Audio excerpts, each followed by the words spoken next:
Chris, can you make a logo animation?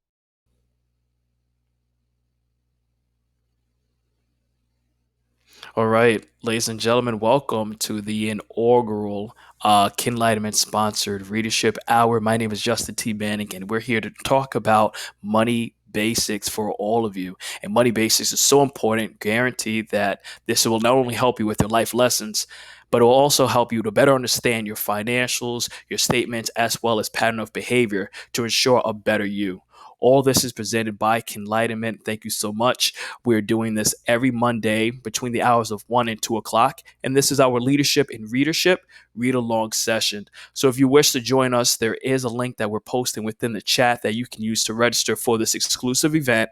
This exclusive event will be very engaging and interactive for those that are watching with us. And we will be using our read along book, naturally titled The Nickels, Dimes Book and Dollars. It's a wise kid's guide to money matters by Ellen Sabin, and we're going to have a great time trying to enjoy just a little bit more about how to save, use, and effectively communicate with our nickels, dimes, and dollars. So, my name is Justin T. Manning of MedalAddict. It is my privilege to do this read along with you.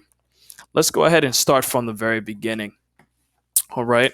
I want you guys to have fun and enjoy this book about money because it talks about the nickels, dimes, and dollars. And as we use this book, you learn smart ways to think about spending, sharing, saving, earning, and growing your money.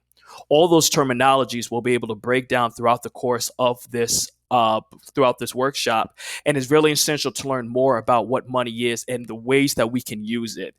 Financial literacy is the goal here. So you'll be able to effectively manage your money, help establish a meaningful future, and become comfortable.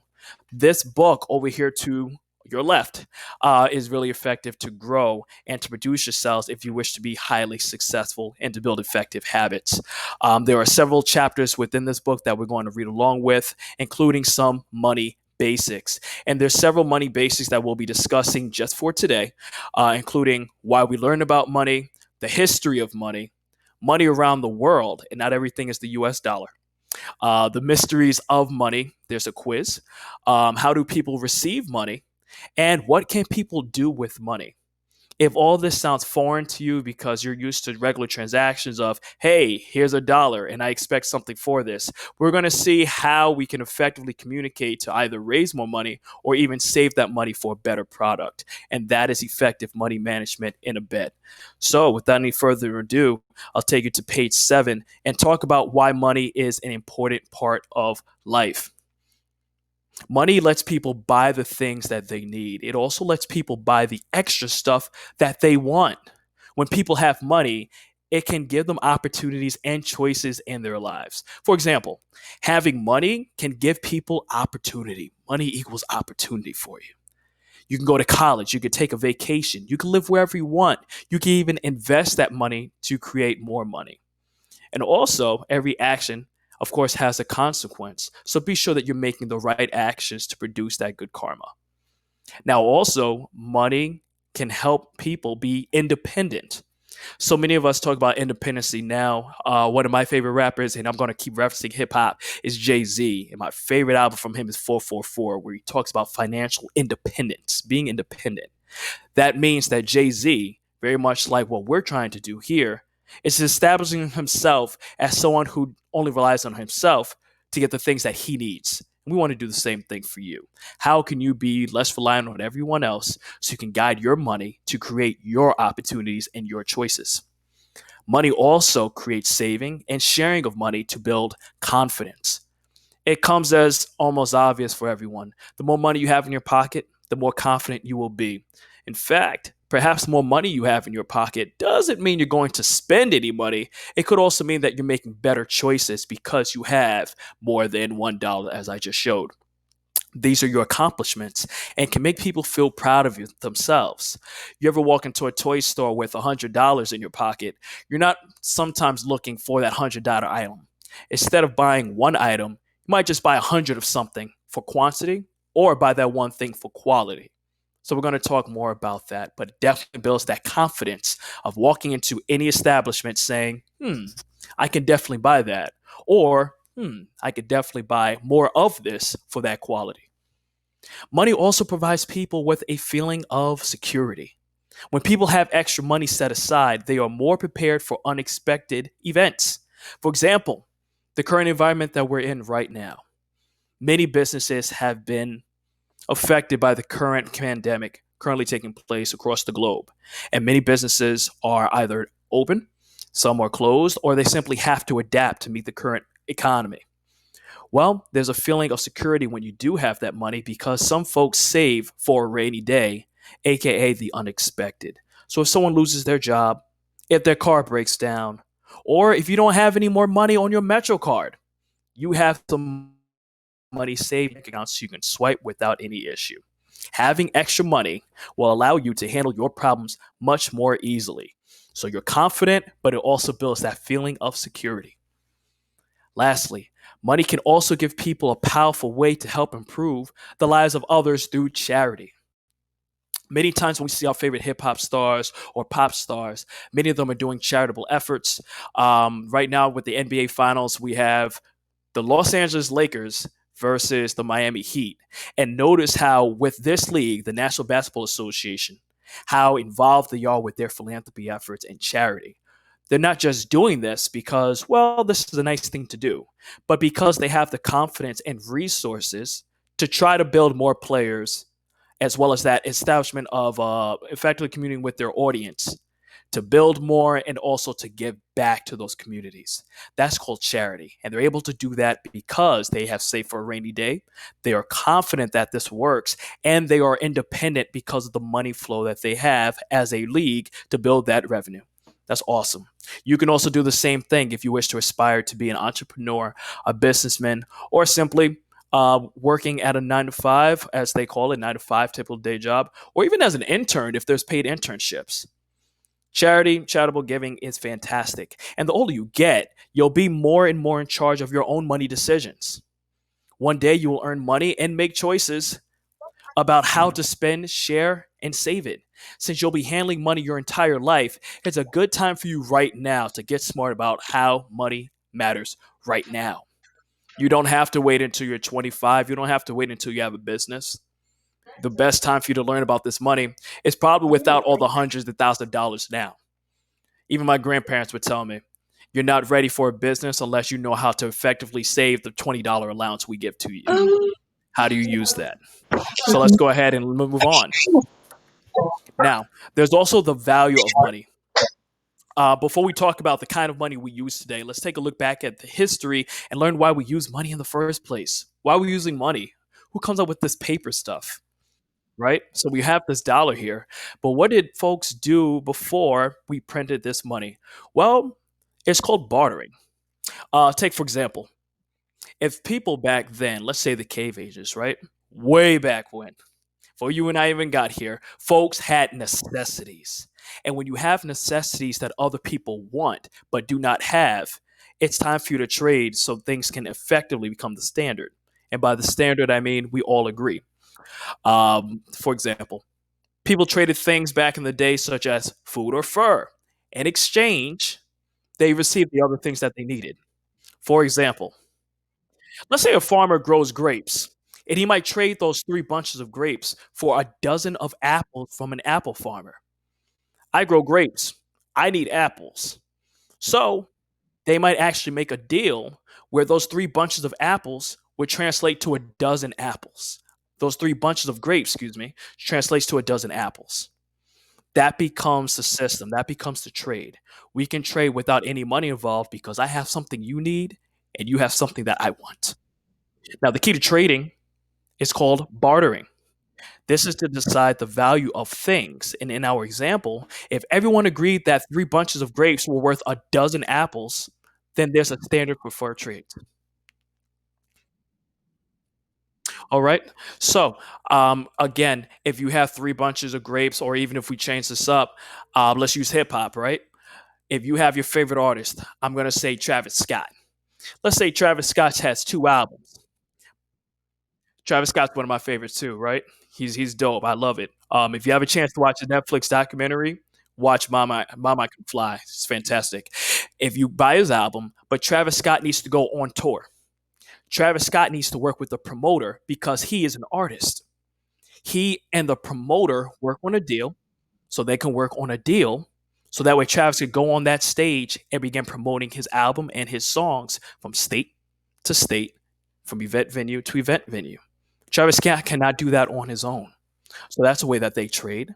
And then they discuss the terms of their deal to make money. All right.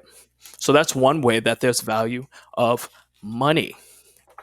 Now, let's take a look at some of the currency today. Can anyone tell me who is on the front of a $1 bill? Who's on the front here? I hear a couple people telling me George Washington. Is this who that is? Can anyone see George Washington? That's him. He is on the front. Now, who's on the back of a $1 bill? Does anyone have a dollar that's next to them? I'll show you guys. On the back here, it very clearly says one. It's spelled out, but it also has the Great Seal of the United States. United States at the very top. So that's really good. I'll ask you another question. Who is on the front of a $5 bill? I hear one answer. Do I have another one? Abraham Lincoln? You are correct. That is good old Lincoln. He is the 16th president. Way to go. That's right, Abraham Lincoln. Now, without looking, who is on the back of a $5 bill?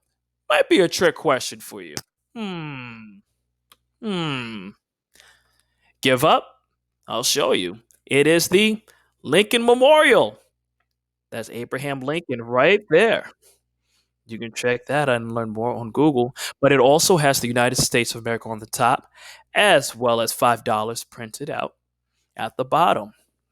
Here's another pop quiz, and this time I'm not going to show any bills. Can you tell me who is on the $100 bill?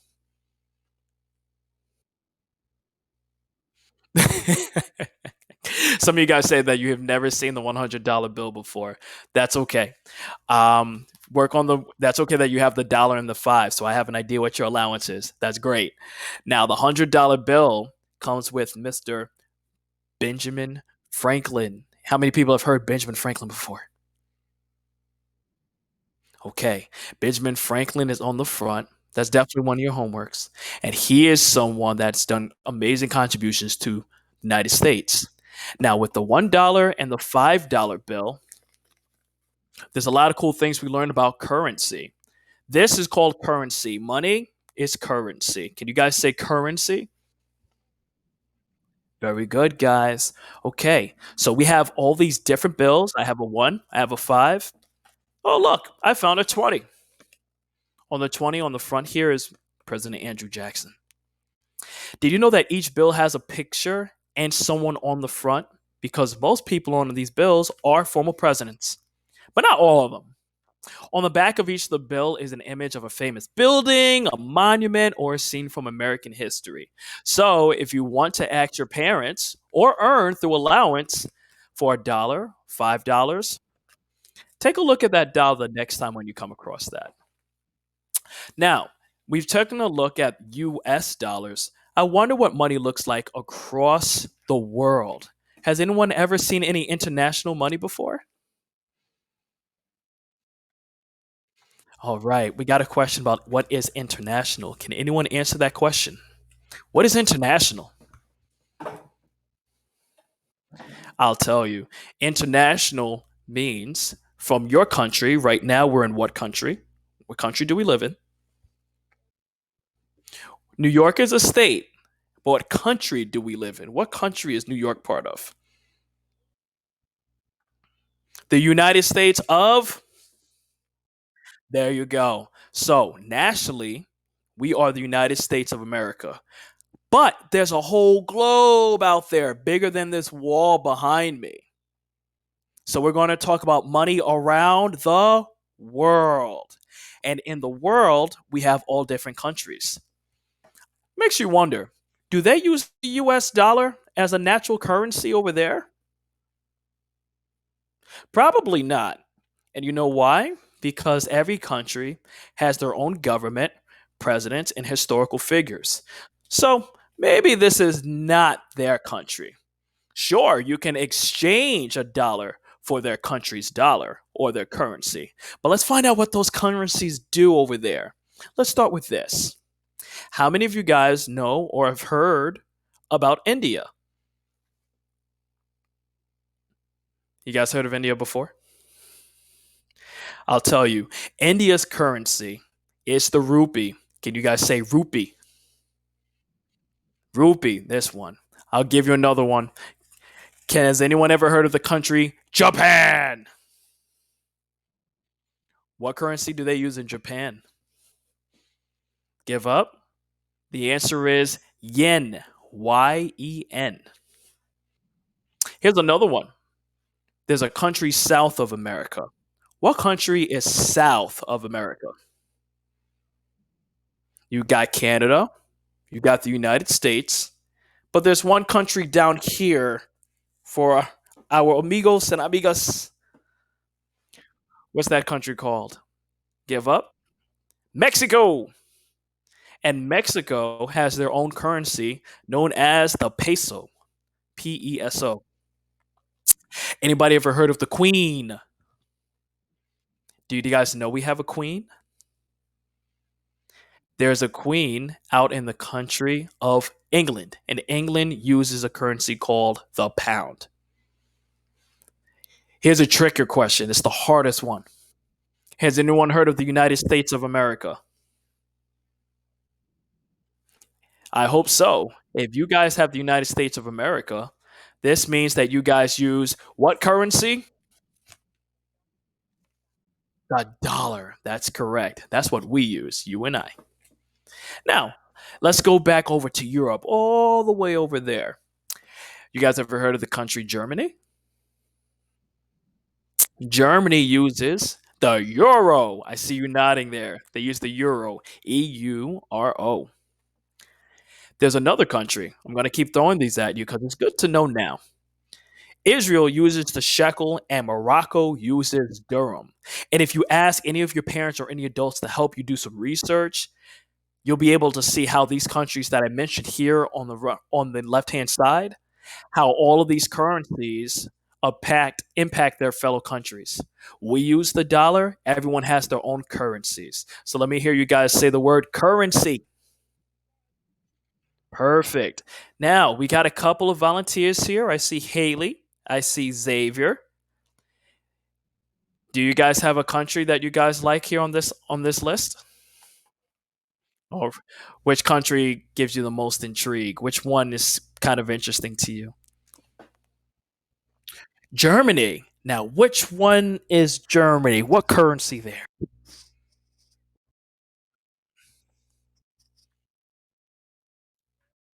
That's correct. Say euro. There it is. That's what they use. Great job. Now, there are other ways that you can pay for things. Let's say that you go to the local store. Let's say there's a new PlayStation 5 coming out, right? Everyone knows PlayStation 5. Kart Rider, Mario Smash Brothers, Halo, Gears of War, Call of Duty, you name it. But what if you don't have any cash? I'm broke, bro. I don't have it. I don't have anything. Are there other ways to pay for this than just paper money?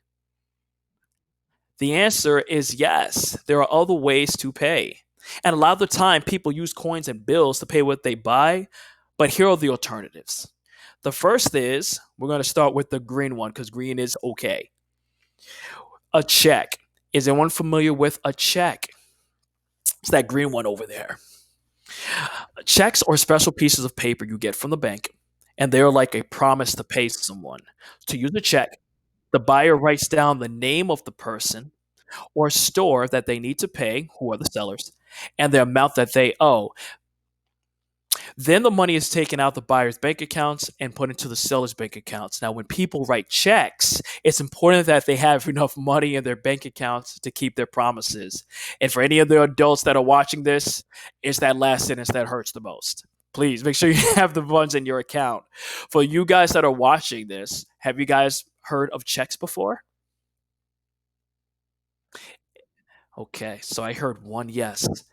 Do you guys have a checking account? Okay. If you have a bank account, at this point, a bank account is amazingly good for you to learn early. I had one when I was about 4 years old, and that's where I put all my birthday money, all my Christmas, Thanksgiving, Easter, you name it. Everything went straight to my checking account. So when I get older, all the money I had in fourth grade, fifth grade, sixth grade, you name it, was in one place. But if I ever wanted to take money out of my bank, I can always write a check and use that check to buy goods. So that is one way that you can go about paying for any expenses or anything you want from a store. This is better than using 3 batches of grapes. It's better than getting a bunch of Oreos for a lunchbox. I don't know. You just want to get yourself a check to write it off. Done. So now we discussed the old way to do it, which is trading those grapes, oranges, apples to paper money to now checks. We discussed opening a bank account. But what if we don't have a check? We don't have any money. There's another way to do things, and that is called a credit card. Now, you've probably seen people paying for things with these plastic cards. Anybody seen any plastic cards that people walk around with? Not going to flash my info, but yes, absolutely. These plastic cards. Boom, boom, boom, boom, boom. We'll do this. These plastic cards that we walk around with. Chris, stop laughing. You've probably seen people paying for these with plastic cards like these. And when people use these cards, it's called credit cards. They're actually borrowing money from a credit card company to buy their purchases. Do you guys have any questions about that? About borrowing money? Yes. What's your question? I can't hear you. You have any questions about borrowing money? Let's run it back.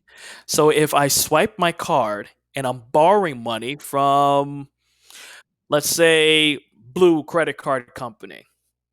Blue Credit Card Company, when I swipe it, I swipe for my PlayStation 5. And I swipe for how much is a PlayStation 5? I think $499, $500. Let's say that. I now owe Blue Credit Card Company $500. But check this out. At the end of the month, Blue Credit Card Company adds up all the money of the buyers that they owe and they send me a bill. I then pay back the Blue Credit Card Company the $500.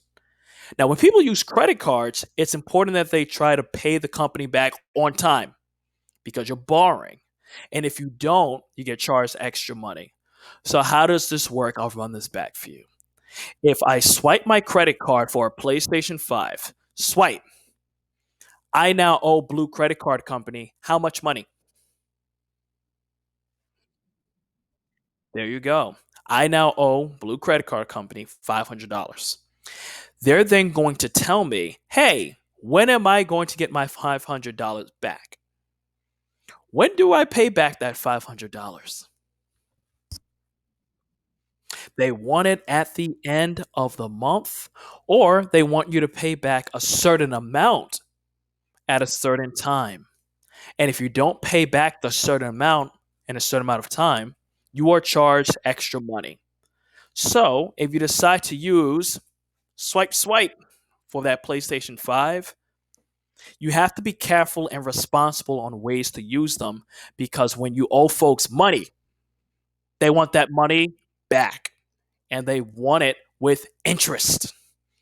Anybody know what interest means? I'll answer it for you.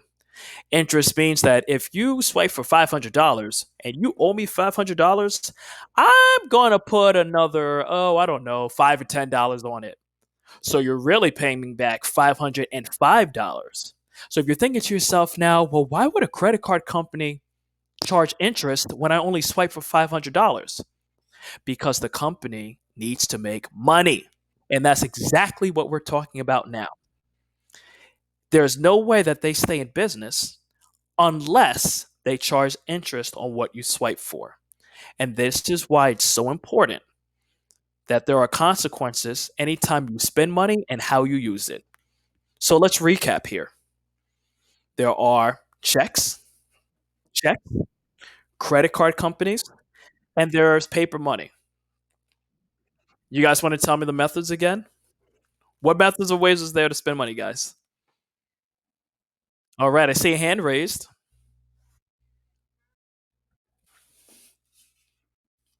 Good.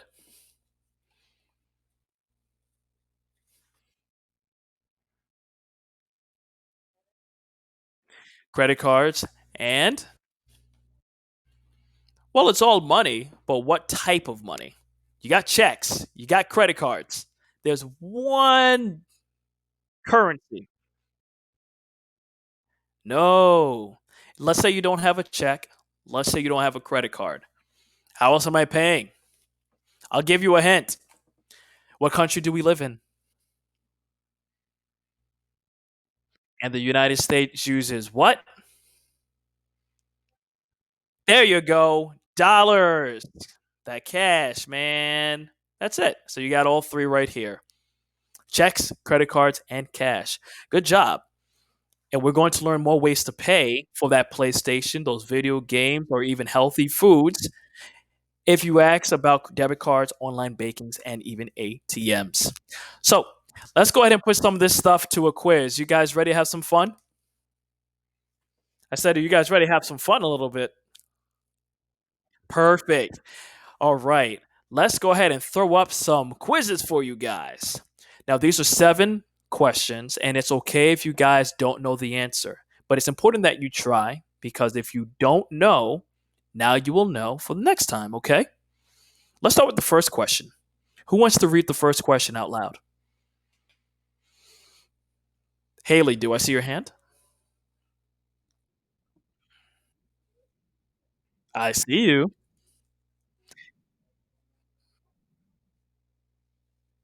What's question number 1? In red. Hmm.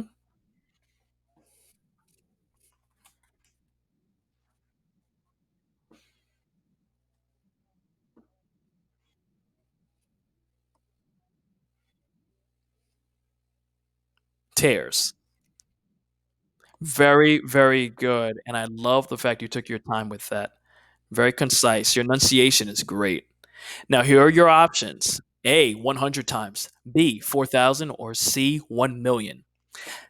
The question is, how many times can you fold this dollar forward and backward before it tears? Take a guess. 100 times, 4,000 times, or a million times? We got 100. Anyone else?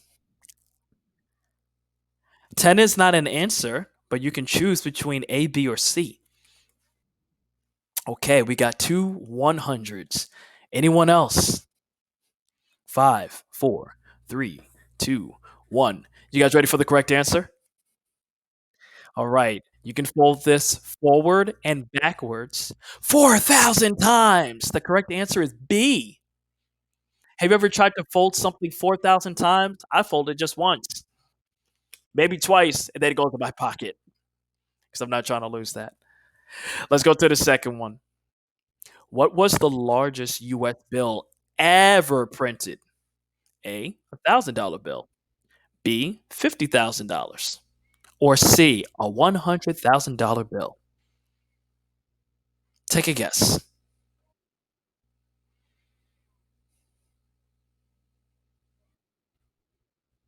I hear C. I hear A, 1,000. For everyone else that's watching, five, four, three, two, one. The correct answer is C, 100,000. So if you answered that, you are correct. Here's some trivia for you about the $100,000 bill. I've never seen a $100,000 bill, but one day I hope to see a $100,000 bill. Unfortunately, it was never meant for people to use. It was only to make transfers between the Federal Reserve Bank and the Treasury. But we'll get into that later. Okay, Let's go to the third question. Does anyone want to read the third question in red? I need help. See, we've heard from Haley already.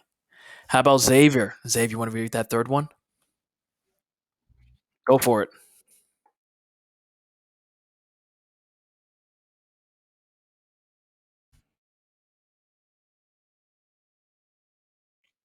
Okay, let's stop right there. Do you guys know what counterfeiters are? What's a counterfeit?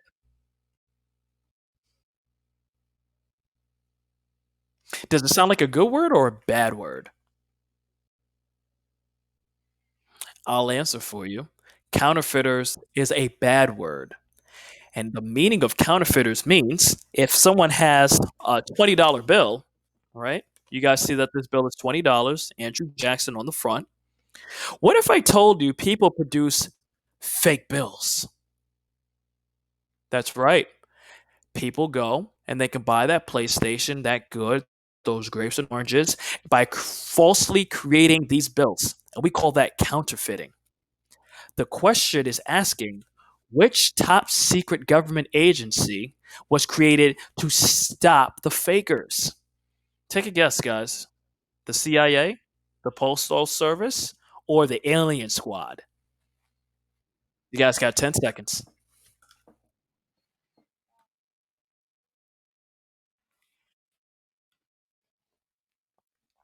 Okay, I hear Postal Service. Perfect. Here we guys go. The correct answer for number three is the CIA. You guys ever seen the movie Central Intelligence with The Rock and Kevin Hart? Okay, it's a funny movie. You can ask your parents about it. But that's exactly what the CIA stands for. It's an acronym for Central Intelligence Agency. And they stop the fakers from spending fake money. Sounds fair, right?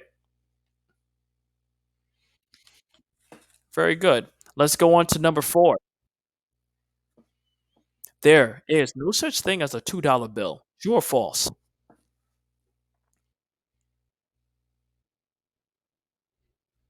I hear two trues. Do I see any more in the chat? Okay. Five, four, three, two, one. The correct answer is, well, I'll start with this. The $2 bill, guys, it used to be printed, but they're not printed very often anymore. In fact, there are not too many in circulation. So the answer is false. If you said false, you are correct. Good job.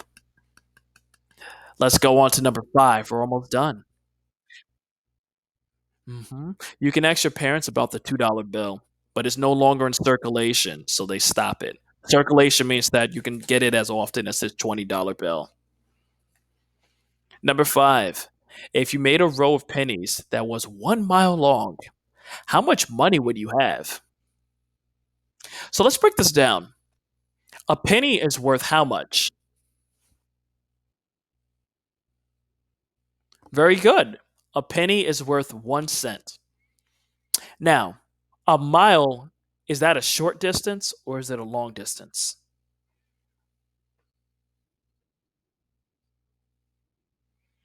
It's pretty long. A mile is long. So if you have a penny and it goes a long way, how much money would you have? Would you have $48.86? A. B.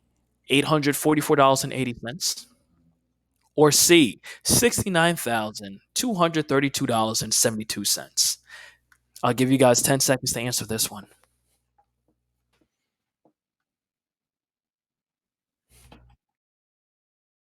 Five, four, three, two, one. Okay, someone said D, someone said A. The correct answer is B. $844.80. If you took all the pennies and stretched it out over a mile, $844. Even I didn't know that. But that's the correct answer. Now, here's C. Here's six. When US bills get too damaged to use, they are recycled into what? A. How do I Stationery. turn my video off? B. Comic books. C, paper towels. Which one is it, guys? I'll give you guys 10 seconds there. What do you do if you have, so I can explain this to you. You see how fresh this $20 bill is, right? Fresh. It feels real good. Still fans really well. But if you get a crumbled up one, it crumbled up, and it changes hands, crumbled up, and it changes hands, crumbled up, and changes hands. What happens? Does it go to stationery, a comic book, or paper towels? Give you guys 10 seconds. Five, four, three, two. The correct answer is stationery. Do you guys know what stationery is? So your paper towels is what you have next to your kitchen sink. Everyone's got that. Comic books, we're gonna leave Marvel and DC out of this one. But your stationery is like your envelopes and your letters and your papers that you use to write for today's lesson.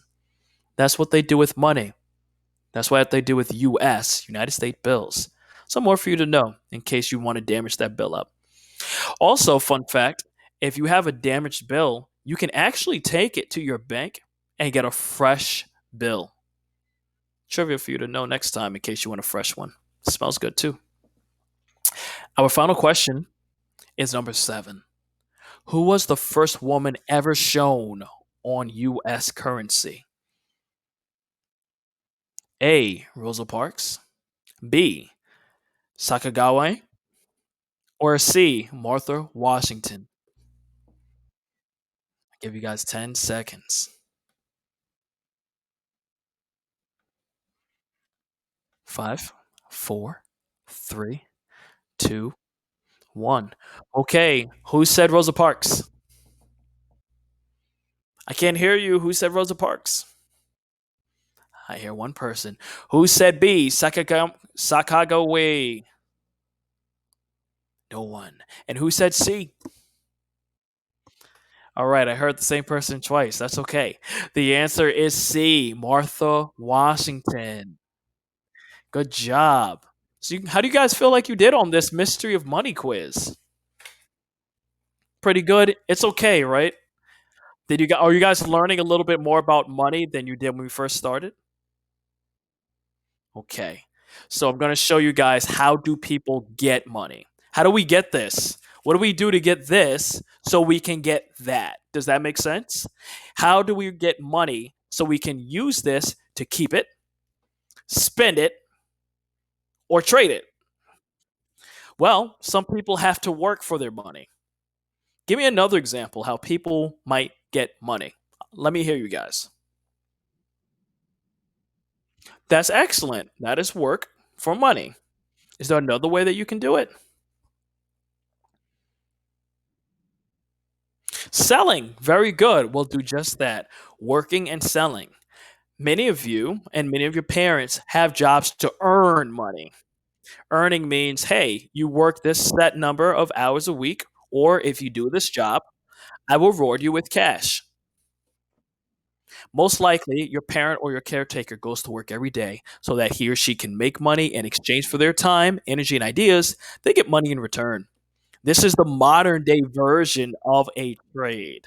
So instead of trading 3 bunches of grapes, I am giving you my time, my energy, my web presence to you virtually so I can make money. And there's also other ways to get money as well. What if I gave you guys a gift?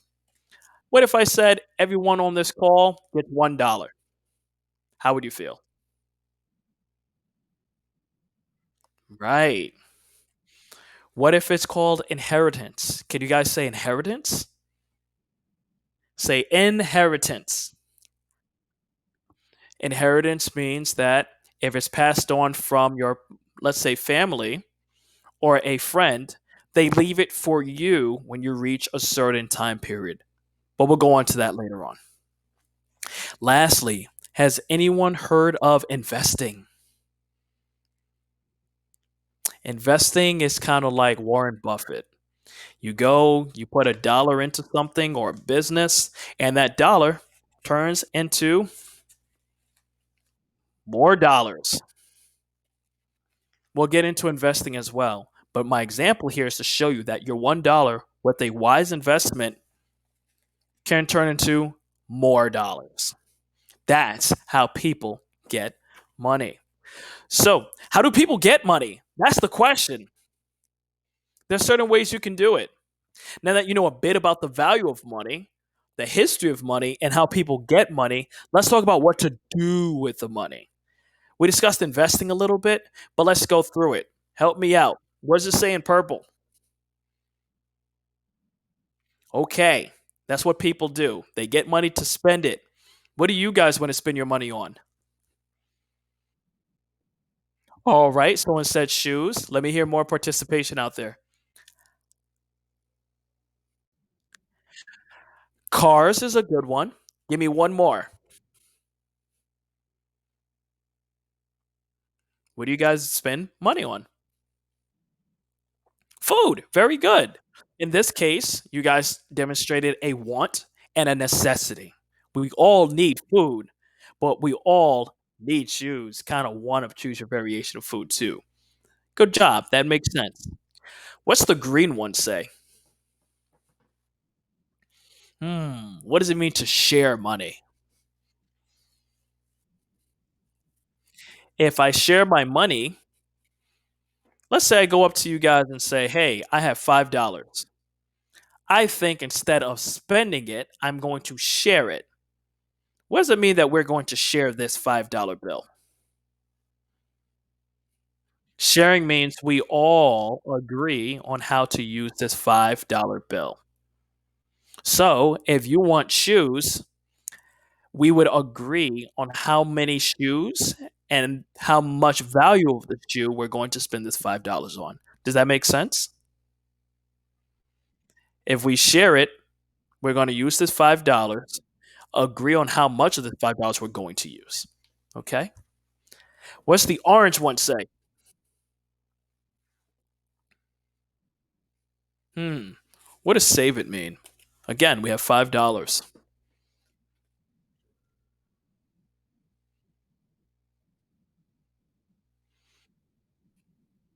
Very good. I put it away to save it so I can have more money if I keep saving.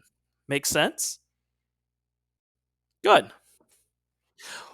What does it say underneath save it? There's a white one there in blue font. What does that say? There it is. So what does earn it mean? People do with their money, people earn with their money. How do you earn your money? We discussed this just a little bit.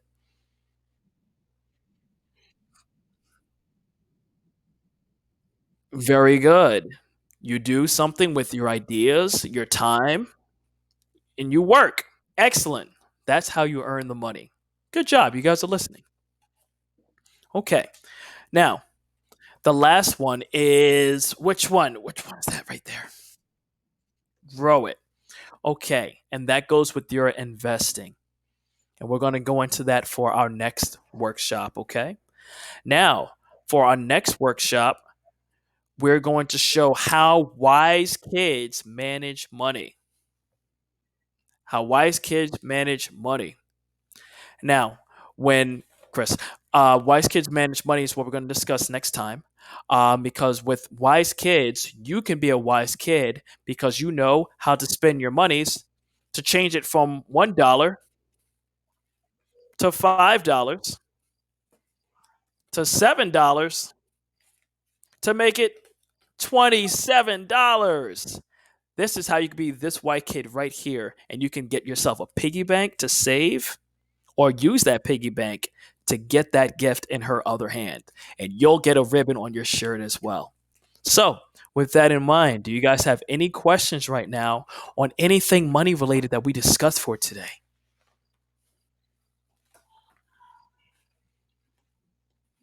Talk to me, guys. Say it. It's okay. There's no such thing as a wrong answer. Well, I'll tell you what. It's been a phenomenal showing you guys the money basics here with Common Sense Enlightenment. We learned a lot about money today. We learned about different countries, different currencies that are out there, how people evolved or moved from trading grapes and apples to using paper money. We discussed a little bit about money trivia and how many times you can fold that dollar. Do you guys remember the answer to that? How many times you guys can fold this? You guys remember? Very good, 4,000 times. And we also discussed how people get money. You guys know about working for it. Good, you earn it. Pop quiz. What is it called when you make fake money? What's that? We discussed it earlier. I'll change it up for you. What is the secret government service to stop those counterfeiters? The Rock and Kevin Hart. It's three letters. Very good. The CIA. Yes. Those are the ones that make sure we use the right money because we don't want to be caught with any fake money. Good job. Lastly, we know what people can do with money. So, if you guys don't have any other questions, I will definitely look forward to seeing you guys next time.